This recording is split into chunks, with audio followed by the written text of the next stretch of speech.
Hi hello. Welcome to our channel Spoons and Stories.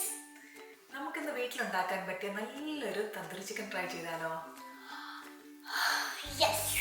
Tandoori chicken ഉണ്ടാക്കുന്നതിന് വേണ്ടിയിട്ട് 2 kilo leg piece ചിക്കനാണ് ഇവിടെ എടുത്തിരിക്കുന്നത്. അത് നല്ലപോലെ കഴുകി വൃത്തിയാക്കി ഇതുപോലെ വരഞ്ഞെടുത്തിട്ടുണ്ട്. മാരിനേഷന് ആവശ്യമുള്ള ചേരുവകൾ എന്തൊക്കെയാണെന്ന് നോക്കാം. 2 ടേബിൾ സ്പൂൺ മുളക് പൊടി, 1/2 ടീസ്പൂൺ മഞ്ഞൾപ്പൊടി, 1 ടീസ്പൂൺ കുരുമുളക് പൊടി.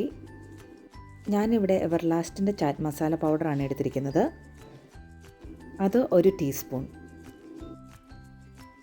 2 ടേബിൾ സ്പൂൺ കസൂരി മേത്തി അഥവാ ഉലുവയില,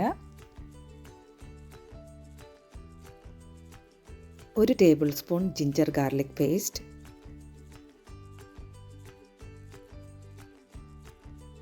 2 ടേബിൾ സ്പൂൺ തൈര്,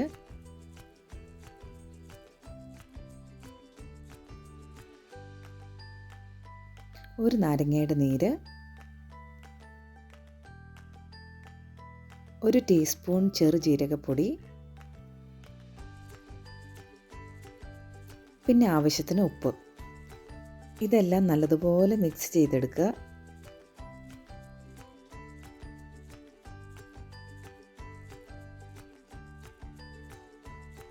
ഓരോ ചിക്കൻ പീസിലേക്കും ഇതുപോലെ നല്ലപോലെ പുരട്ടി കൊടുക്കുക.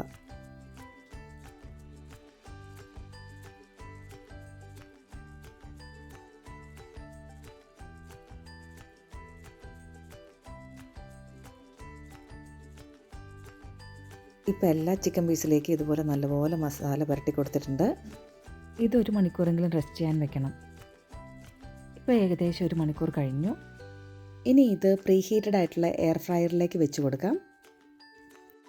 എയർ ഫ്രയറിന് പകരം പാനിൽ കുറച്ച് ബട്ടർ തേച്ച് നമുക്ക് ഫ്രൈ ചെയ്തെടുക്കാവുന്നതാണ്. ഇവിടെ 165 ഡിഗ്രിയിൽ 20 മിനിറ്റ്സ് ആണ് സെറ്റ് ചെയ്ത് വെച്ചിരിക്കുന്നത്. ഏകദേശം ഒരു 10 മിനിറ്റ്സ് കഴിയുമ്പോൾ ഇതുപോലെ നമ്മൾ ബട്ടർ തേച്ച് കൊടുക്കണം. എന്നിട്ട് ഇതുപോലെ മറുഭാഗത്തും ബട്ടർ തേച്ച് ഫ്രൈ ചെയ്തെടുക്കാം. നല്ല സോഫ്റ്റ് ആൻഡ് ടേസ്റ്റി ആയിട്ടുള്ള തന്തൂരി ചിക്കൻ റെഡി ആയിട്ടുണ്ട്. ഇതിൻ്റെ കൂടെ പുതിന ചട്നിയാണ് ഡിപ്പായിട്ട് എടുത്തിരിക്കുന്നത്.